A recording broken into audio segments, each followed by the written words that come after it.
ناظرین، اپوزیشن کی all parties conference تو 20 ستمبر کو ہو رہی ہے، لیکن آج پاکستان بار کونسل کے زیر اہتمام آل پارٹیز کانفرنس ہوئی، جس میں اعلیٰ عدلیہ میں ججوں کی تقرری احتساب کی طریقہ کار، ملک میں احتساب کے نظام اور شخصی آزادیوں کی صورتحال پر بات ہوئی۔ کانفرنس کے اعلامیے میں درج ہے کہ ججوں کی تقرری کا موجودہ طریقہ کار غیر تسلی بخش ہے۔ تقرری اور احتساب کے طریقہ کار پر نظر ثانی کی جائے، 19ویں آئینی ترمیم ختم کی جائے۔ اعلامیے کے مطابق احتساب کا موجودہ نظام سیاسی انجینئرنگ کے لیے استعمال کیا جا رہا ہے، لہٰذا تمام اداروں، افراد اور عہدوں کے یکساں احتساب کے لیے نیا قانون بنایا جائے۔ اعلامیے کے مطابق پاکستان کو آئینی اور وفاقی جمہوری نظام سے ہٹایا جا رہا ہے۔ اجلاس میں میڈیا ہاؤسز اور صحافیوں پر پابندیوں کی مذمت کی گئی۔ آزادی صحافت اور شخصی آزادیوں کے بگڑتی صورتحال کو تشویشناک قرار دیا گیا۔ لاپتہ افراد کی بازیابی کا مطالبہ کیا گیا۔ کانفرنس کے اعلامیے میں کہا گیا کہ 5th جنریشن وار کی آڑ میں شہریوں کی آزادی اور بنیادی حقوق کو سلب کیا جا رہا ہے۔ ناظرین، 5th جنریشن وار کا ذکر army chief general Qamar Javed Bajwa نے 6 ستمبر کو کیا تھا۔ کہا تھا کہ یہ جنگ ہم پر مسلط کی گئی ہے۔ میں آپ کی توجہ ایک اور چیلنج کی طرف مبذول کرانا چاہتا ہوں، اور یہ چیلنج 5th جنریشن یا ہائیبرڈ وار کی صورت میں ہم پر مسلط کی گئی ہے۔ اس کا مقصد ملک اور افواج پاکستان کو بدنام کر کے انتشار پھیلانا ہے۔ ہم اس خطرے سے بخوبی آگاہ ہیں۔ اس جنگ کو جیتنے میں بھی انشاءاللہ ہم ضرور کامیاب ہوں گے۔ پاکستان بار کونسل کے زیر اہتمام آل پارٹیز کانفرنس کے اعلامیے کے مطابق اجلاس میں فوج کے سیاست میں بڑھتے عمل دخل پر تشویش کا اظہار کیا گیا اور مطالبہ کیا گیا کہ فوج سیاست میں کسی قسم کی مداخلت ہرگز نہ کرے۔ جانتے ہیں کہ مدینہ کے ریاست میں بولنے کا آزادی تو تھا، یہاں تو آپ کا نام نیاد حکمرانوں کے پاس بھی وہ آزادی نہیں ہے۔ احتساب کے نام پر انتقام کی یہ جو چکی جو چلائی جا رہی ہے، اس کے بے پناہ پاکستان کو نقصان ماضی میں بھی ہو چکا اور خدا نخواستہ دوبارہ نقصان پہنچ سکتا ہے۔ یہ وہ اعلانات ہیں جو اپوزیشن اس سے پہلے بھی کر چکی ہے اور کئی بار کر چکی ہے، بڑکے مار چکی ہے، بیانات دیتی ہے اور آخر میں ٹھس ہو جاتی۔ باتیں بہت کرتی ہے، عملی طور پر کچھ نہیں کرتی، کچھ کرنے کی ہمت اور سکت بھی نہیں رکھتی۔ پاکستان میں اپوزیشن ناظرین اس وقت سراپا ناکامی ہے، عددی اکثریت رکھنے کے باوجود ناکام ہے، ایوان میں ناکام ہے، ایوان سے باہر ناکام۔ حکومت کی کسی قانون سازی پر تحفظات ہو تو اس کی منظوری رکوانے میں ناکام، چیئرمین سینٹ پر تحفظات ہو تو انہیں ہٹوانے میں ناکام ہے، حکومت مخالف تحریک چلائی ہو تو ناکام ہے، یہاں تک کہ آل پارٹیز کانفرنس کرانے میں بھی ناکام ہے۔ جب یہ ناکام اپوزیشن کوئی کام کرنے کا ارادہ کرتی ہے تو اس کے ساتھ ہاتھ ہو جاتا ہے، اس کے مطلوبہ اراکین پورے ہی نہیں ہو پاتے، عین وقت پر ادھر ادھر ہو جاتے۔ قومی اسمبلی اور سینٹ میں اپوزیشن اراکین کی کل تعداد 226 ہے، جبکہ دونوں ایوانوں میں حکومتی اراکین کی تعداد 216 ہے۔ 10 ووٹوں کی اکثریت کے باوجود کل اپوزیشن 10 ووٹوں سے کل ہار گئی تھی۔ حکومت نے وہ اینٹی منی لانڈرنگ بل منظور کرا لیے جو اپوزیشن نہیں چاہتی تھی۔ میں کاؤنٹنگ کرتا ہوں، ایک minute, rise in their seat please. 200 member rose in favor of the motion, 190 rose against the motion, so the motion is adopted.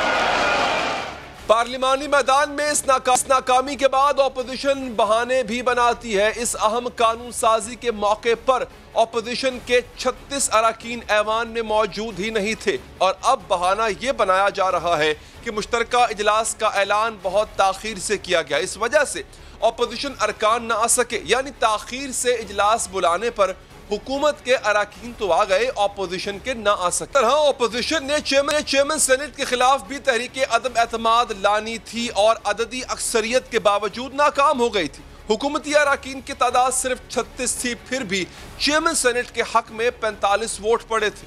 The resolution has not been adopted by the votes of a majority of the total membership of the Senate. Consequently, the resolution is rejected. ناظرین، اس وقت مسلم league نواز کے صدر شہباز شریف نے اعتراف کیا تھا کہ opposition کے 14 ووٹ پیسے کی چمک دمک کی نظر ہوئے. ان کی نشاندہی کرنے کا اعلان بھی کیا گیا تھا لیکن وہ نشاندہی آج تک نہیں ہو سکی ہے. 14 ووٹ جو امیر ترین ایسے لوگوں کی چمک کے حوالے ہو گئے وہ کون تھے کہ جنہوں نے اپنا ضمیر بیچا آدھے گھنٹے کے اندر. اس کے لیے فیصلہ ہوا ہے کہ ہم ان کی نشاندہی کر کے ہم آپس میں بیٹھ کے پوری قوم کو بتائیں گے کہ 14 لوگ کون تھے جنہوں نے ضمیر فروشی کر کے جمہوریت کو ایک بے پناہ نقصان پہنچایا ہے. اس واقعے کو 13 ماہ ہو گئے ہیں. ابھی تک معلوم نہیں ہو سکا کہ صادق سنجرانی کے خلاف تحریک عدم اعتماد ناکام بنانے والا کون تھا.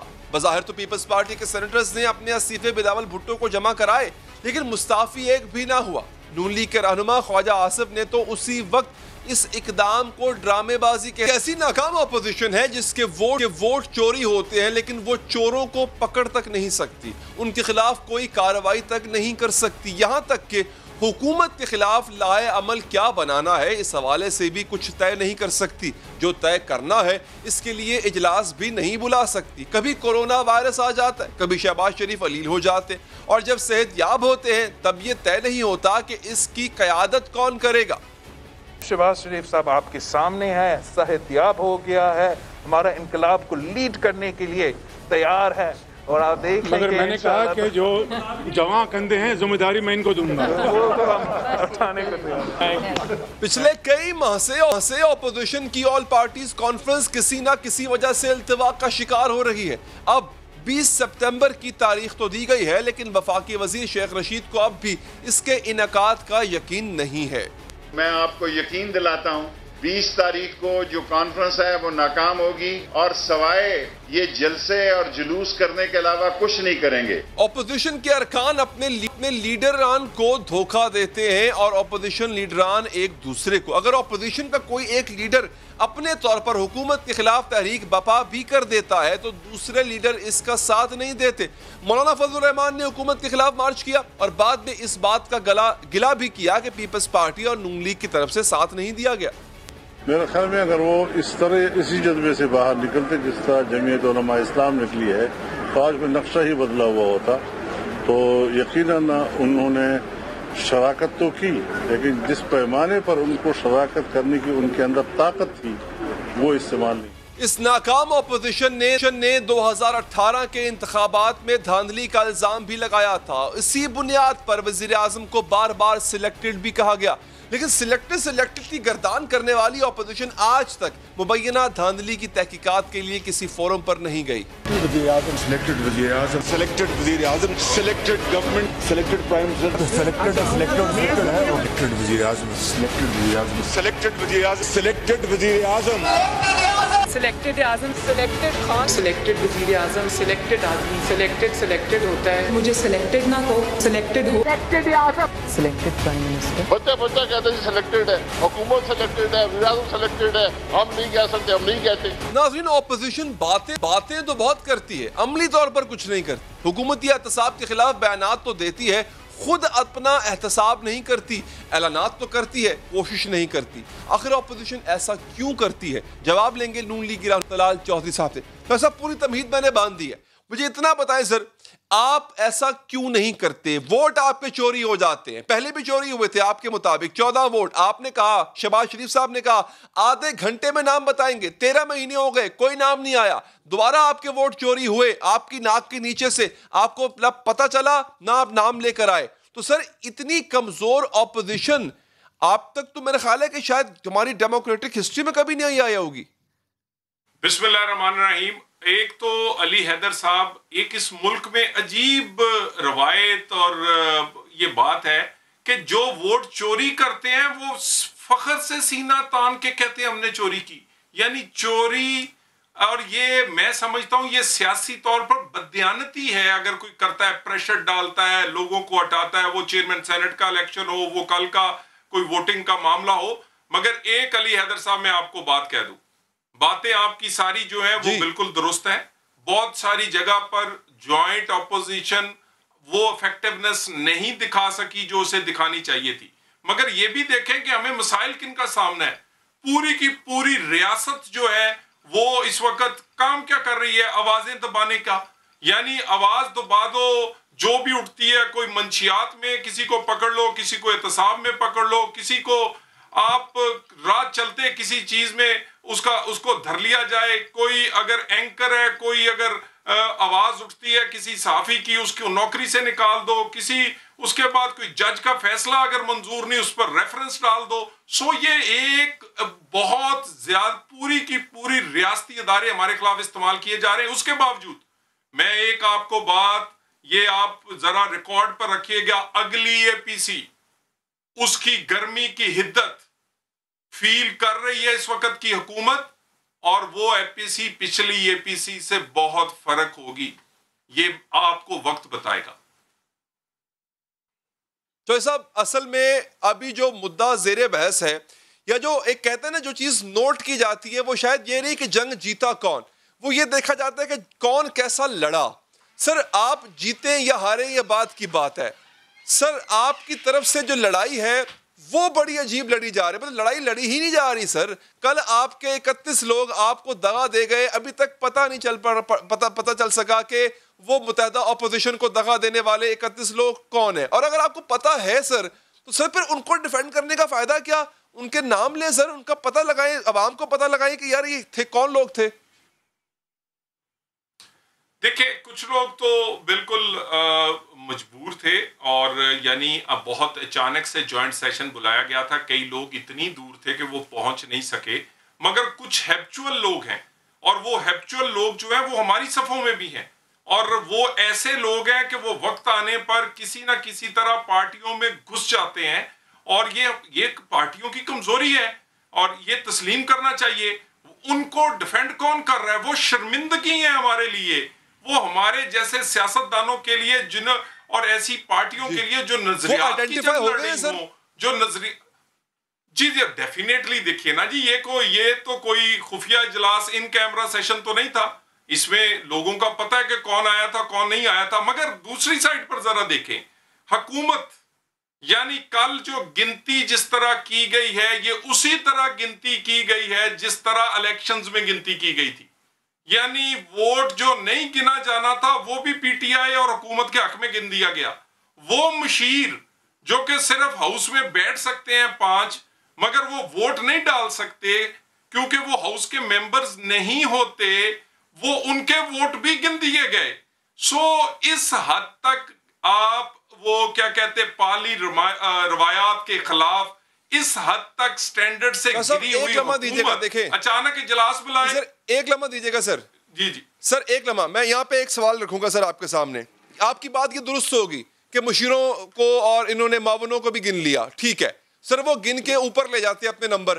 آپ کے 222 تو پورے ہوتے نا سر، اس کے اوپر یہ جتنی مرضی دھاندلی کرتے رہتے. آپ کے 222 پورے ہوتے تو کہ آپ کہہ سکتے دیکھیں جی ہم متحد تھے. اب سر مجھے یہ بتائیں چودھری صاحب، جلا وطنی آپ جھیل رہے ہیں، نااہلی آپ جھیل رہے ہیں، نیب آپ جھیل رہے ہیں، جیل آپ جھیل رہے ہیں، آپ الیکشن آپ لوگ ہار گئے. یہ سب کچھ کرنے کے باوجود بھی آپ کے اپنی صفوں کے کچھ ایسے لوگ جو اب بھی آپ کو دغا دیں، تو سر آپ کو نہیں لگتا اتنی اخلاقی جرات کم سے کم نون لیگ میں ہونی چاہیے کہ وہ آ کے نام لے لے کہ بھائی یہ وہ لوگ ہیں جو ہمارے ساتھ دغا کر رہے ہیں؟ بالکل آپ ٹھیک کہہ رہے ہیں، یہ بالکل ہونا چاہیے، اور یہ ہوگا اور ہونا شروع ہو جائے گا بھی. لیکن میرا ایک سوال ہے کہ الیکشن ہم ہار گئے، نااہل ہم ہو گئے، جیل ہم چلے گئے، جلا وطن ہو گئے، اس سب کو کرنے والے اور کروانے والے پاکستان کو کیا فائدہ پہنچایا؟ غریب کی تو روٹی چھین لی ہے یہ کر کے. اس سے بجلی گیس کے بل 2 گنا ہے، چینی 55 کی 110 روپے ہے، آٹا 35 کا 76 روپے ہے. مجھے بتائیے غریب کی روٹی چھینی گئی، کشمیر چھن گیا، پاکستان کا وقار جو ہے وہ گر گیا. اس کے بعد صرف کیا آپ نے کیا ہمیں نااہل کر دیا. او میرے بھائی ہمیں نااہل کرو، ہمیں جیل میں ڈالو، جلا وطن کرو، غریب کی روٹی دو، پاکستان چلاؤ. پاکستان نہیں چل رہا. او پاکستان اسی طرح نہیں چل رہا جیسے BRT نہیں چل رہی. 5 دن چلی ہے، آدھی بسوں میں آگ لگ گئی ہے. جن کو کام آتا نہ ہو، جو نااہل ہو، نالائق ہو. نااہلی اور نالائقی دنیا کی سب سے خطرناک چیز ہے اور سب سے بری چیز ہے. یہ وہ جو نالائق اور نااہل ہو